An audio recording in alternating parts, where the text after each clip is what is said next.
Hello everyone, আপনাদের সবাইকে স্বাগত জানাচ্ছি ক্রিক ট্রেন্ডিংয়ে আজকের এই ভিডিওতে। বাংলাদেশ এবং পাকিস্তানের মধ্যকার 2 ম্যাচ টেস্ট সিরিজের প্রথম টেস্টটা কিন্তু শুরু হয়েছে আজকে শেরেবাংলা ন্যাশনাল ক্রিকেট স্টেডিয়ামে, এবং বাংলাদেশ প্রথমে ব্যাট করতে নেমে দারুণ একটা সূচনা তারা করেছে। তারা দিন শেষে 301 রান করেছে 4 উইকেট হারিয়ে, যেখানে নাজমুল হোসেন শান্তর সেঞ্চুরি ছিল, যদিও তিনি 101 রানে আউট হয়ে যান। মমিনুল হকেরও কিন্তু একটা দারুণ ইনিংস আজকে আমরা দেখেছি, যদিও তিনি আসলে সেঞ্চুরিতে কনভার্ট করতে পারেননি এবং নার্ভাস 90-তে তিনি আউট হয়ে গেছেন 91 রান করে। পরবর্তীতে মুশফিকুর রহিম এবং লিটন দাস এই দুজনেই কিন্তু আনবিটেন থেকে দিনটা শেষ করেছেন। মুশফিকুর রহিম একেবারেই 50-র দ্বার প্রান্তে আছেন, 48 রান করে তিনি অপরাজিত। অন্যদিকে লিটন দাস 8 রান করে অপরাজিত আছেন।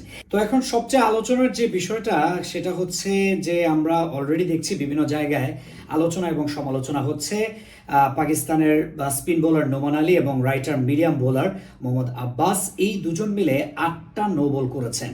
সো জেনারেলি স্পিন বোলারদের ক্ষেত্রে সর্বোচ্চ একটা নো বল মেনে নেওয়া যেতে পারে, 2টা নো বলও কিন্তু মানে মোটামুটিভাবে কিছুটা হলেও সাসপিশাস মনে হয়। সেই জায়গায় নোমান আলী তিনি 6টা নো বল করেছেন। আপনারা বুঝতে পারছেন যে 6টা নো বল একজন স্পিনার বোলার করেছেন, একজন স্পিনার করেছেন ইনফ্যাক্ট। সো এটা আসলেই অস্বাভাবিক, এবং স্পেশালি টেস্ট ক্রিকেটে তো আরও বেশি অস্বাভাবিক, কারণ টেস্ট ক্রিকেটে আপনি একেবারে রিল্যাক্স মুডে কিন্তু বলগুলো করতে পারেন সময় নিয়ে।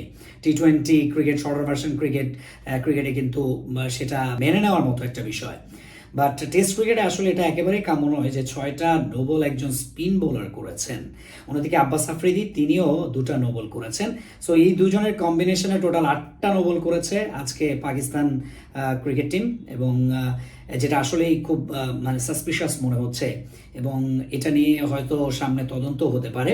সো আমি একটু জানিয়ে দিতে চাই যারা খেলাটা দেখেননি যে কোন কোন ওভারের কোন কোন ডেলিভারিগুলোতে আসলে আব্বাস আফ্রিদি এবং নোমান আলী তারা নো বলগুলো করেছে।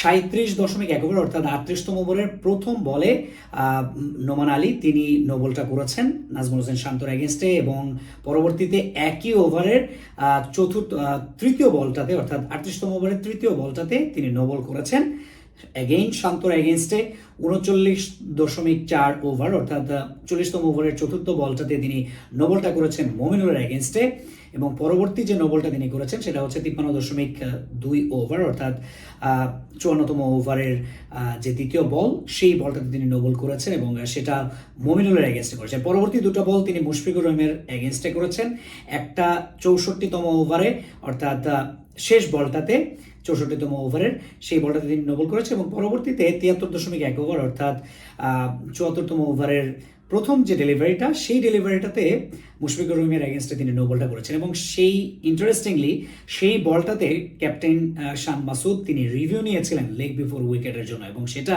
পরবর্তীতে যখন front foot no ball check করা হয় তখন দেখা যায় যে সেটা নো বল হয়ে গেছে। পরবর্তীতে আসলে তো লেগ বিফোর উইকেটের রিভিউ যাওয়ার আর প্রশ্নই ওঠে না, যেহেতু আগেই বলটা বাতিল হয়ে যাচ্ছে। এবং আব্বাস আফ্রিদি তিনি 29.1 ওভার অর্থাৎ 30তম ওভারের প্রথম বলটাতে তিনি নো বলটা করেছেন নাজমুল হোসেন শান্তর এগেনস্টে।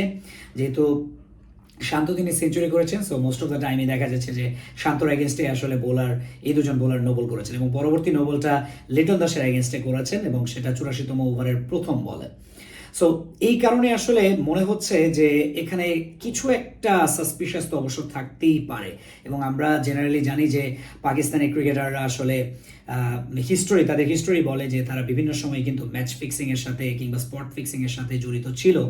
তো সো একেবারে এই সন্দেহটা কিংবা এই এলিগেশনটা আসলে উড়িয়ে দেওয়ার মতো না। সো এটা নিয়ে হয়তো সামনে তদন্ত হতেও পারে, এবং হয়তো বেরিয়েও আসতে পারে যে তারা হয়তো ম্যাচ ফিক্স করেছেন কিংবা স্পট ফিক্সিংটা করেছেন। সো আমরা অবশ্যই চাইবো না অ্যাজ এ ক্রিকেট ফ্যান কিংবা ক্রীড়ামোদী হিসেবে যে আসলে ক্রিকেটে এই ধরনের অশোভনীয় ঘটনা আসলে ঘটুক, সেটা আমরা অবশ্যই চাই না। সো দেখা যাক আসলে শেষ পর্যন্ত কি হয়, যে এটা আসলেই কোনো ম্যাচ ফিক্সিং কিংবা স্পট ফিক্সিংয়ের আওতার মধ্যে ছিল কিনা।